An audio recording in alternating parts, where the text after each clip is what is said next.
Mustafa Kemal Atatürk adalah Presiden Republik pertama Turki. Ia adalah tokoh penting dalam sejarah modern Turki. Mustafa Kemal Atatürk dikenal sebagai pendiri Republik Turki dan dianggap sebagai bapak bangsa Turki.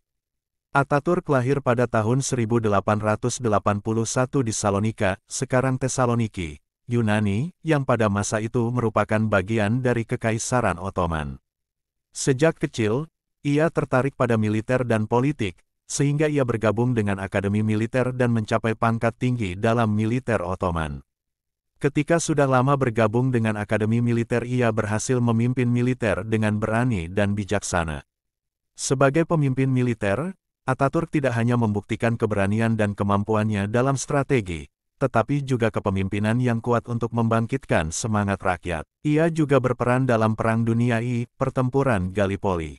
Selama Perang Dunia I, Atatürk berperan besar dalam pertempuran Gallipoli tahun 1915 sampai tahun 1916 di mana pasukan Ottoman menghadapi serangan pasukan sekutu termasuk Inggris, Prancis, dan pasukan dari Australia serta Selandia Baru.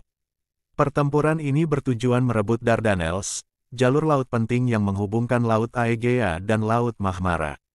Atatürk berhasil memimpin pasukan Turki dalam mempertahankan wilayah ini, dan kemenangannya membuatnya menjadi pahlawan nasional. Pengalaman dan keberhasilannya dalam pertempuran ini membangun reputasinya sebagai pemimpin militer yang cerdas dan penuh strategi. Selanjutnya Perang Kemerdekaan Turki tahun 1919 sampai tahun 1923. Setelah kekalahan Kekaisaran Ottoman dalam Perang Dunia I, wilayah-wilayah Ottoman diduduki oleh sekutu, dan Kesultanan Ottoman dianggap tidak berdaya. Atatürk memimpin perjuangan untuk melawan pendudukan asing ini, memulai apa yang dikenal sebagai Perang Kemerdekaan Turki. Dengan dukungan rakyat dan berbagai komandan militer, Atatürk membentuk Majelis Nasional di Ankara dan memimpin gerakan untuk mendirikan pemerintahan baru. Dalam perang ini, Atatürk berhasil memimpin pasukan Turki melawan pasukan Yunani di Anatolia Barat, serta melawan upaya pendudukan dari kekuatan-kekuatan asing lainnya. Pada tahun 1922, pasukan Turki berhasil mengusir pasukan Yunani, dan perjanjian damai di Lausanne pada tahun 1923 mengakui kedaulatan Republik Turki yang baru. Setelah kemerdekaan, ia mendirikan Republik Turki pada tanggal 29 Oktober tahun 1923 dan menjadi presiden pertamanya. Kepemimpinan militer Atatürk dalam perang memberikan dasar bagi posisi kepemimpinannya dalam membangun negara Turki yang modern dan sekuler. Ia meninggal di Istana Dolmabahce, kediaman resminya di Istanbul, pada tanggal 10 November tahun 1938. Upacara pemakaman kenegaraannya diadakan di ibu kota Ankara pada tanggal 21 November dan dihadiri oleh pejabat tinggi dari 17 negara. Jenazahnya tetap berada di Museum Etnografi Ankara hingga tanggal 10 November tahun 1953, peringatan 15 tahun kematiannya, saat jenazahnya dibawa ke tempat peristirahatan terakhirnya di Anıtkabir.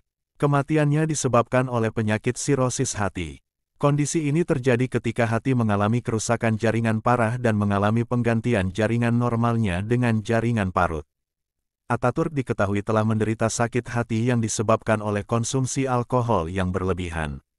Sebagai seorang yang dikenal sebagai pemabuk berat, Atatürk seringkali mengalami serangan depresi dan ketegangan saraf. Sayangnya, sirosis hati yang dideritanya baru didiagnosis pada Januari tahun 1938. Konon, bumi menolak jasadnya. Bukan hanya itu, banyak kabar yang berhembus jika makamnya bau busuk.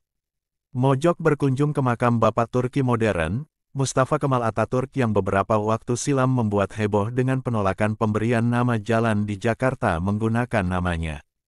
Di Indonesia, sosok Mustafa Kemal Atatürk Presiden pertama Turki, sangat kontroversial dan kerap dipandang negatif.